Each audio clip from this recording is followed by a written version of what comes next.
All right, Keelan, what have you got All right.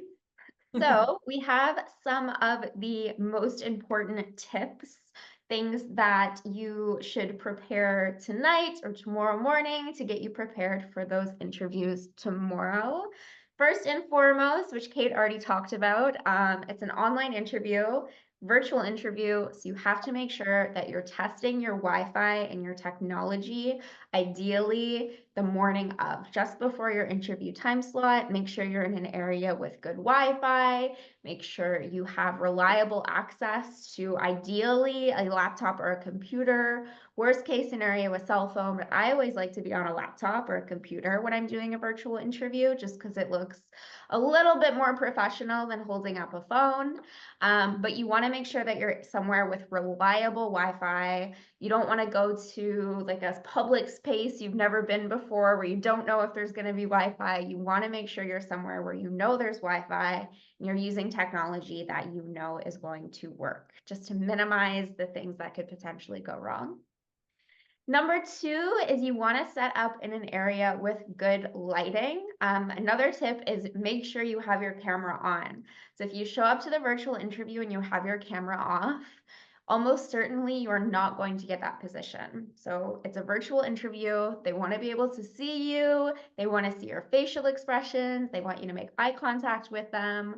And lighting is a really, really important part of that. So if you are in a really dark room or there's shadows, or maybe you have a really, really bright light behind you, so your face just looks dark and the light is coming from behind.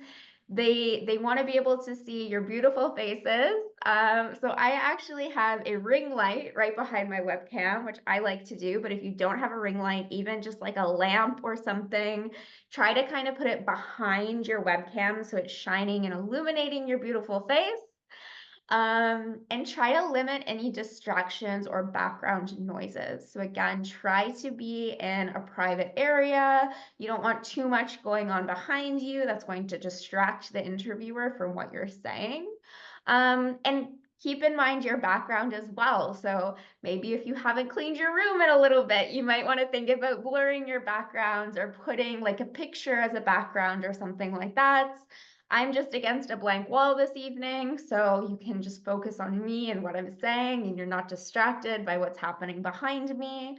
But using like the blur background feature is a really great solution if you can't find somewhere with just a blank, non-distracting backgrounds. And again, background noise is important as well. You don't want the interviewer to be distracted by anything. You want them to focus on you and what you're saying. Absolutely. So I think Keelan is like the poster child for the perfect look for a virtual interview. Right now, she's well lit. We can see her really well with the lighting. Her technology is working. We can hear her. She's in good lighting. There's no noises, cats crashing around. That is great for an employer. So that is what you need. Shoulders up. Yeah, so Kate, you just mentioned this, but you want to make sure that your face, shoulders, and chest are centered. They fill the screen. So kind of like chest up is a good representation. Think of like your passport photo, how it's kind of like chest up, or like your license or your health card. That's kind of what you want to be visible on screen. So actually, all of you who I can see on camera right now look great. I can see your faces, your chest up. Everybody actually looks fantastic right now. So that's what we want. We don't want you to be too far away, but we also don't want you to be too close. So again, kind of like what's displayed in your passport photo is what you want on screen. Professional attire. So no, by no means do you have to necessarily show up in like a suit and tie or anything like that. But we also maybe don't want to be in like a graphic tee that has like distracting words or images or writing on it. That's going to be a little bit unprofessional. If you're unsure, like a button-up shirt or just like a nice t-shirt that's not scruffy or anything like that. And if you're unsure, try to err more on the side of professionalism versus being too casual. It's much better to be too professional in an interview than to look too casual in an interview. So if you're not sure, always go on the more professional side. And number six is really awkward and something that I actually struggle with is mimicking eye contact by looking directly into the camera. And the reason for those of you who are on camera right now, if you just try looking at the camera, it feels really awkward. It feels uncomfortable.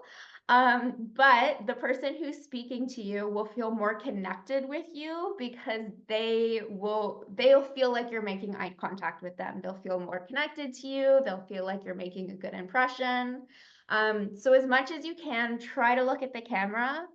Another tip that I like to do is when I'm on Zoom with somebody, I try to put their video kind of near the top of my screen, near the webcam. So when I'm looking at them, it kind of looks like I'm looking at the webcam and making eye contact. So that's a good tip as well. Yeah, and I remember in my previous virtual interviews, I would have like notes right by the camera too. Like if there were certain things that I needed to remember, I would paste it so close to the camera so that I wasn't looking down at notes, right? You don't want to be looking down and reading stuff and it just looks like you're unprepared. So if you have, Post-its or different notes you can pin right near the camera and then you can just read them, but it looks like you're still just watching the camera. Yeah, that's an We had someone with their hands up. Sorry if we missed you there, but if you still have your question, please do unmute. Let us know what you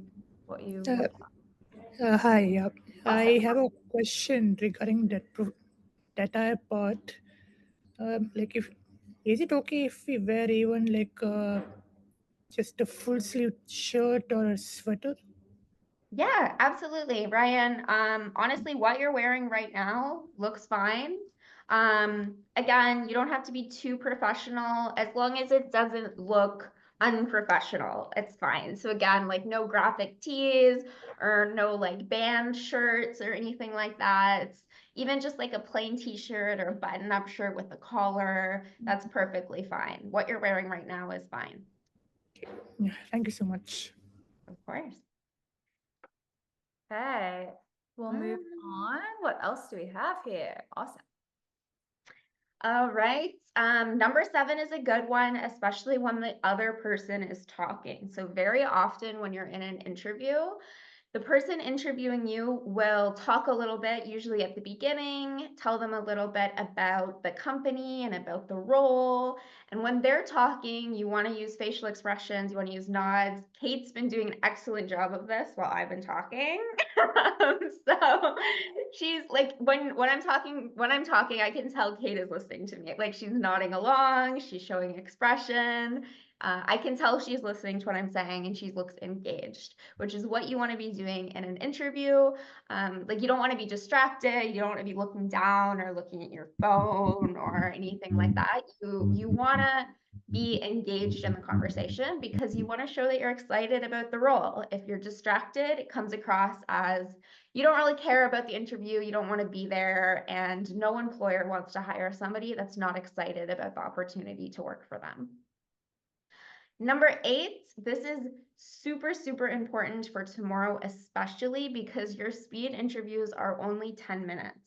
So if you're late to your interview, even if it's just a couple minutes late, you've missed like 20% of your interview time because the interview is so short. So you want to make sure that you are arriving early so they can let you in right at your allocated interview time and you get the full 10 minutes. Like I said, especially when it's only 10 minutes, if you're a minute late, you've lost a huge portion of your interview because it's only 10 minutes. So try to show up a few minutes early, try to make sure your Wi-Fi is connected, everything is working properly. So right at your time, they can let you in and you can really maximize your 10-minute interview. And number 9 is actually one of my favorite tips. This is something that I always, always, always do after an interview is follow up with the person who you spoke to. And again, this is especially important in a situation like tomorrow because these interviewers are going to be doing speed interviews with so many people that it's going to be so important for you to stand out, which is is a great thing to do by writing a thank you note or following up with them. So even just taking down their name during the interview and following up with them on LinkedIn later. So if your interview is tomorrow at noon, maybe tomorrow at 2 p.m., so like a couple hours later, connect with them on LinkedIn, send them a message. Thank you so much for chatting with me today. I really enjoyed talking about XYZ, and I hope to hear from you soon. Just something as simple as that can be a really, really great way to remind them of who you are and show your enthusiasm for the role. I've even used this as an opportunity. I had an interview once where I was asked a very specific question about some career coach, like government legislation. It was about funding. And I didn't 100% know the answer. So I told them what I knew. And I said, like, as soon as this interview's over, I'm going to look that up. And then later in the day, when I emailed them the thank you, I said, and by the way, I did look up that answer and this is what I found. So some of you said, like, what if I get an asked question I don't know the answer to? That's something that you can do. You can say, you know, I'm actually not 100% sure, but I'm going to look that up and I will get back to you. And then you can message them on LinkedIn later and say, here's the answer to that question you asked. Again, it just shows that you're excited about the role and you're making a good impression. Yeah, absolutely. So I really love this tip as well. It's so important. It makes you stand out from other candidates that won't do this. They'll be reminded of your interview. They'll see your message and they'll think back to the skills and the experience they had with you. And you'll be top of mind for that position. You know, like Keelin said, they're going to be interviewing a lot of people and you'll be bumped to the top again in their memory. So very important. Someone asked, how long after the interview are we going to be sending this message? I don't think there's like a very set time on that. If you want to just hop straight off the interview, find them on LinkedIn and say, oh, that was actually an awesome interview. I really enjoyed chatting with you. I'm really passionate about the position because XYZ, really enjoyed our conversation about ABC. So whatever you get from the interview, touch on that. And then somebody actually, I sent some emails out this week about this event tomorrow. And someone unprompted replied to my email and said, oh, I found you on LinkedIn and I saw that you're from England and I used to live in England. So it was just a really personal message at the end. They'd sent me their resume, they'd sent me their application. But then at the end, there was a real personal thing that showed me that they'd actually taken the time to learn a bit about me and what I do. And they wanted a real connection. It's not just, you know, I want a job, I need a job. How can you help me? It's, you know, you're actually trying to build connections with people and they're real human beings at the end of the day, right? They want to connect with real people and see what they have in common. You're going to be joining a team. They want to, you know, work with people that they get on with, and you're going to be a great addition to their, you know, their group of colleagues. So yeah, this is a great way for you to showcase that and a bit of your personality. So browse their LinkedIn profile, see what you connect with, and then even just highlight that in your message as well. Yeah, absolutely. I love that tip for sure. And yeah, I agree. I don't think there's any real specific time you need to send the message, but I wouldn't leave it more than like 24 or 48 hours. Especially with speed interviews, they're probably going to try to make those decisions relatively quickly. So you don't want to leave it too long. Like anything past 24 to 48 hours, they might have already made their decision by that point. So I would say the sooner the better. Okay, what do we have next? All right. So this is just something that I personally like to keep in mind when I'm interviewing. The recruiter's point of view, so the person interviewing you, you want to consider their point of view. So their goal is from the interview, they want to determine who you are. So your personality, your character, your values, your attitude. Like Kate was saying, they are real people. You are applying to work on a real team with other real people. So they want to see who you are. They want your character to come through, your personality, your values. They are trying to determine if you are going to be a good fit for their company and if you're going to fit in well with the other people who are already on the team. So do not be afraid to let your personality shine through and really be yourself in the interview. They are also trying to determine if you can do the job. That's probably the number one thing. They want to hire somebody who's qualified for the position, who can learn the position well, who is going to be easy to train, and overall just somebody who is qualified and willing and able to do the job. So that's what they're looking for as well. They want to know what you have to offer. So your skills, your ability, your knowledge, your education, your experience. But that also includes things like your personality, where you come from, your home country, where you went to school, things like that. And they're also probably going to be comparing you to the other candidates that are applying for the position. I would say even more so with the speed interviews, because the interviews are so one after the other. Everybody is still very fresh in their mind. So they're probably going to be comparing you to the other applicants as well. So that is the goal of the interviewer. And I always like to keep that in mind. Sometimes when I'm in an interview and I get asked a question, I kind of like to ask myself, why are they asking me this question? And what are they hoping to learn about me from asking this? And just keeping in mind what their goal is. Your goal, on the other hand, is of course to present yourself as the best candidate for the position. You want your personality to shine through. You want to make sure they know that you're going to bring some great value to their company.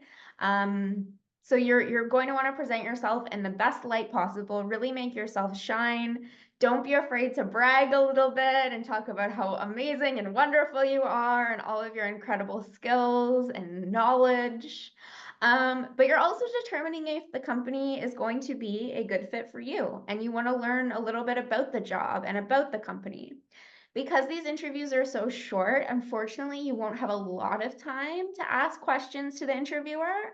But it's always nice to come prepared to the interview with a few questions. So very often, if there's time at the end of an interview, they will ask you if you have any questions for them.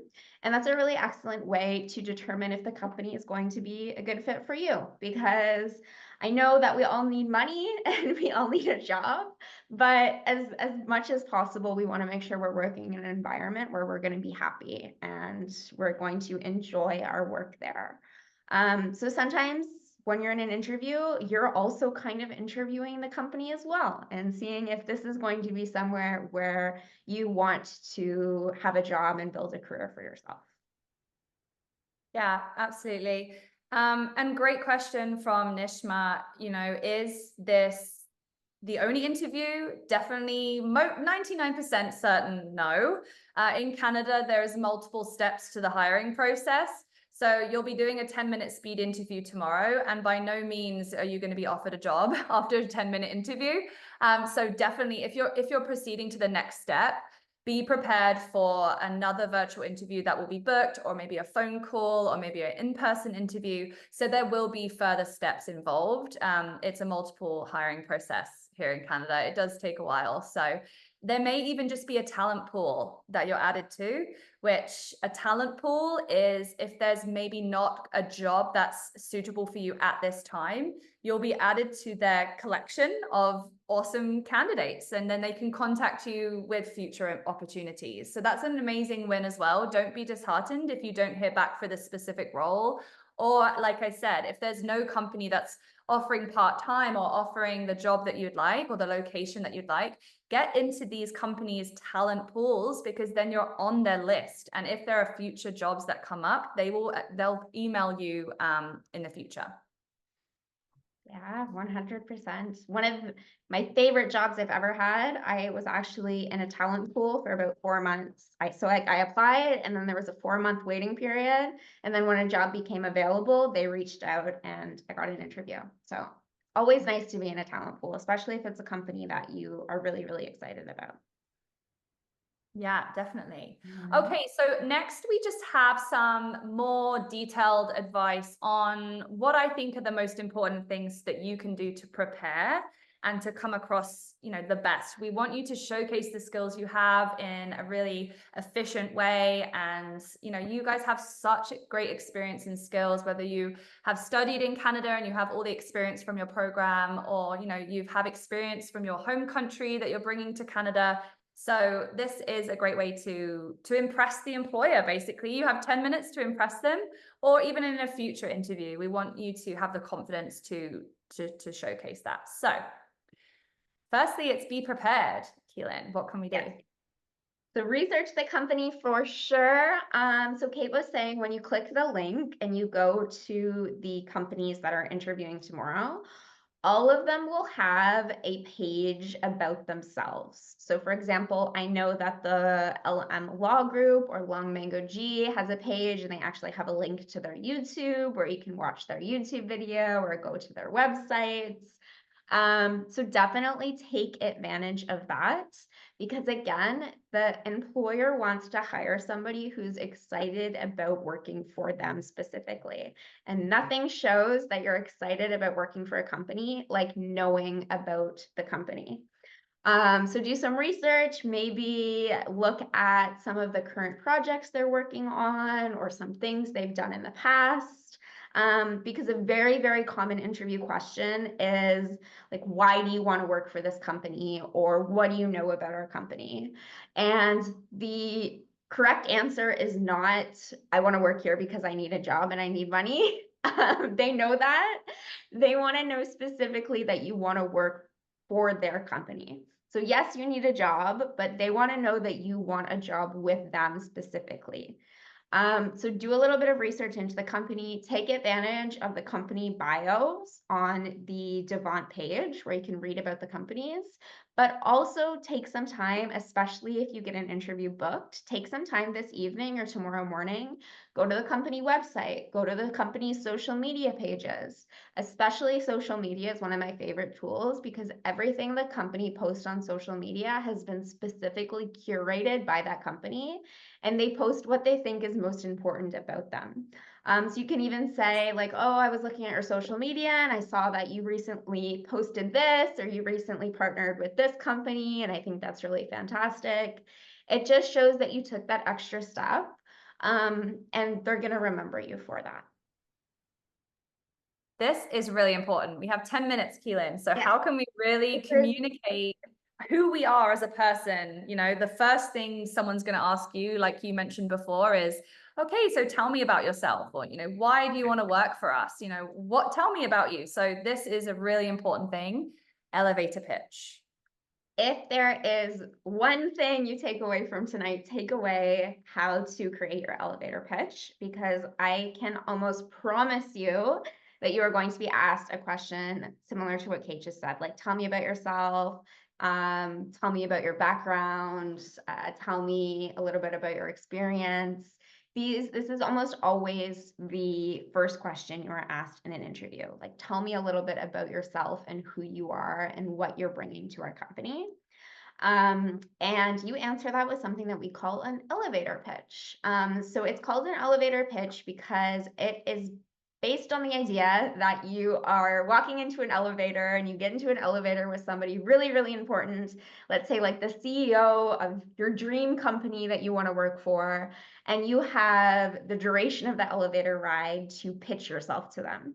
So an elevator pitch is roughly 30 seconds to 1 minute. Again, like the length of time it takes to ride from an elevator from the bottom of the building to the top of the building, or when that important person gets off.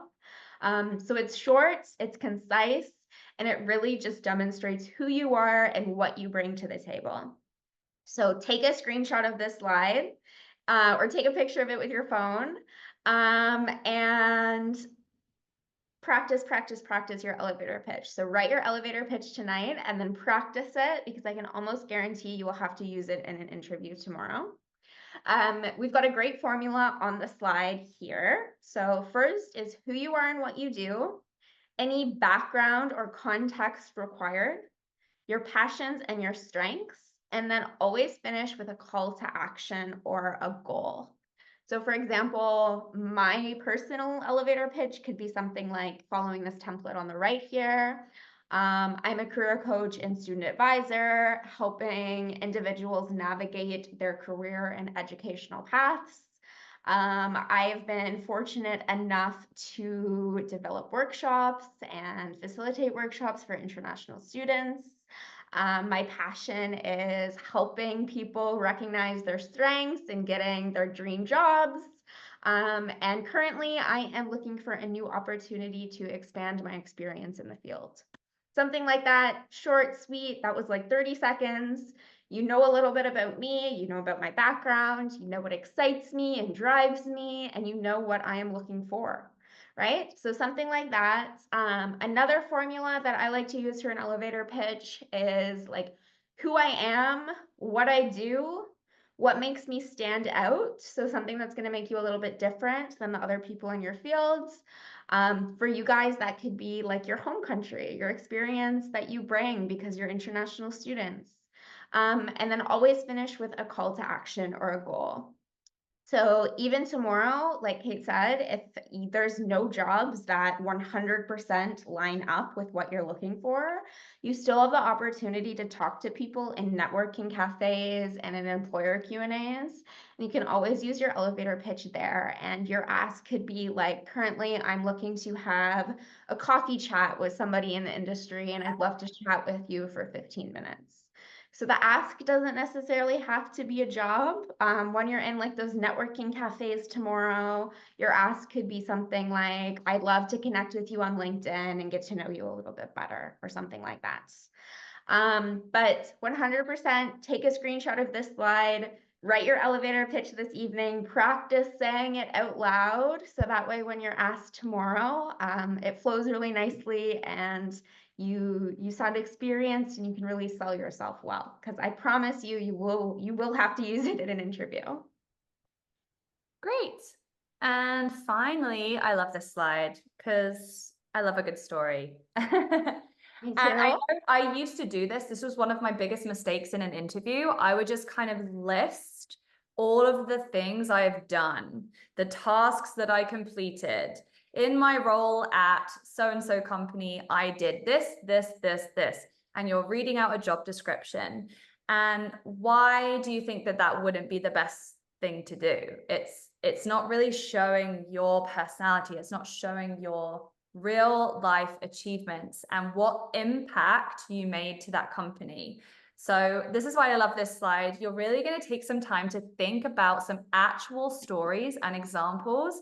It doesn't have to be from a job. It can be from your school. It can be from, your personal life. It can be from with your family. It can be from volunteering. So just think of some examples that prove that you have the skills that they're looking for. So if they're looking for time management, think, right, okay, what's an actual story and an example of me using time management skills?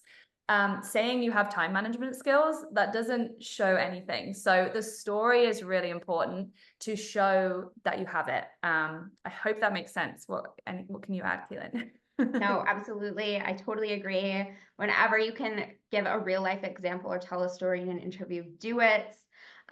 Employers have actually started kind of changing the way that they interview. And instead of saying something like, do you have time management skills? They'll actually ask you a question like, tell me about a specific time you displayed having good time management skills, because they're trying to pull that story and that real example out of you. I always say that past behavior is a great indicator of future behavior. So the reason that employers want stories is because if you can tell them about a specific way that you acted in the past, it gives them a really excellent idea of how you'll act in the future if they hire you for their company. So again, try to think of some stories, some things that you've accomplished.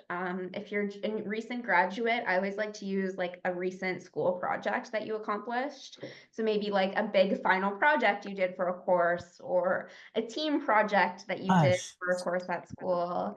And just be prepared to talk about it a little bit. And once you have a few really, really good stories under your belts, you can kind of modify them. So like you could use the same story for, tell me about a time that you worked in a team. Tell me about a time you used time management. Tell me about a time you had to meet a tight deadline. You could theoretically use the same story and just kind of change it up a little bit. So try to think of some stories tonight that you can tell to really impress an interviewer tomorrow. Right, and now we have some commonly asked interview questions. Unfortunately, I do not have time to go through all of these, but it's also very unlikely that you're going to be asked every single one of these questions in a 10-minute interview.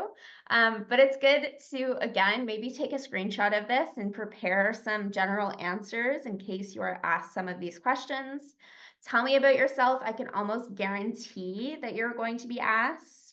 Also, maybe something like, why do you want to work for this company? Or what do you know about us? Or why are you a good fit for this role? I do want to go over a couple of these just because I find that these are places where people tend to struggle in interviews. So the first one I want to talk about is, what is your greatest weakness? Or what do you consider to be one of your weaknesses? When interviewers ask this question, the weakness itself is not important. What they want to know is how you are overcoming your weakness. So you don't want to focus too much on what you're bad at. You want to very quickly say the weakness and then talk about how you're trying to overcome it. So instead of just saying, like, sometimes I take on too much, there's too much on my plate, things slip through the cracks, blah, blah, blah, blah, blah. You don't want to talk too much about what you're bad at. You can say something like, sometimes I struggle saying no to people. Sometimes I take on too much and I have too much on my plate. However, I recognize that this is a weakness and I'm doing A, B, and C to overcome this weakness so it doesn't happen again in the future. So the weakness itself is not what's important. What's important is how you're overcoming the weakness. Same thing about, tell me about a challenge or a conflict you faced at work. They don't want to hear you go on and on about the conflict. We don't want to go too negative. Stay out of the weeds. Very quickly state the conflict and then focus more on how you dealt with it. So maybe like 10% of your answer is the weakness or the conflict. 90% of your answer is how you are overcoming the conflicts or overcoming that weakness. Okay, so I just wanted to clarify those because those are things where I find that people really struggle in interviews with those questions that kind of almost seem like a trap or a trick question. All right, are there any other questions on this list that you think that you would struggle to answer if you were asked these questions in an interview? And then I can maybe go over quickly how I would approach answering it. Or it doesn't even have to be on this list. If there's a question that you're really, really nervous that you're gonna get asked, let me know. And we can kind of give you some tips for answering it to kind of minimize some of that anxiety. Where do you see yourself in 5 years? Yeah, this is a tricky one as well, and one that a lot of people struggle with, just because it's so vague. I will say that they probably don't necessarily want to hear about your personal life. So they don't want to hear like, oh, I'll be married, I'll have 3 kids, I'll live in a really nice house, I'll live by the beach. That's wonderful, that's great. But they probably want to hear something more like, in 5 years, I hope to be well established in my field. I might be looking at management positions at this time. I hope to be like well established in this company maybe. But again, you don't necessarily have to lie. You don't just have to say like, oh, in 5 years, I'm still going to be working at this company. Like you just say, you know, I hope to be well established in my role. Maybe you want to go back to school and get a master's degree in 5 years. Maybe you want to pursue management positions by that time. So focus kind of on professional things, but it doesn't have to be super, super specific. It can be more broad. They just want to know that you kind of are thinking about things down the line. And they want to know that if they hire you, you're potentially somebody that will continue working for them in 5 years in the future. What's the time you disagreed with a decision that was made at work? Again, they don't want to hear too much about the actual decision and why you disagreed with it. So they don't want to listen to you dwell on and on about, oh, I had this terrible manager, they made this terrible decision and I argued with them. Quickly talk about what you disagreed with and then more talk about maybe how you modified your actions to deal with that disagreement. So maybe you can say, you know, in my previous role, this policy was put in place that I didn't necessarily agree with. However, I did these positive actions to kind of overcome this challenge. And in the end, I realized that it was kind of a good decision in the long run or something like that. So again, don't focus too much on the negative. Talk more about how you overcame that barrier. Awesome. All right, we're almost done. Kate, is there anything else you wanted to add before we open up the interview slots?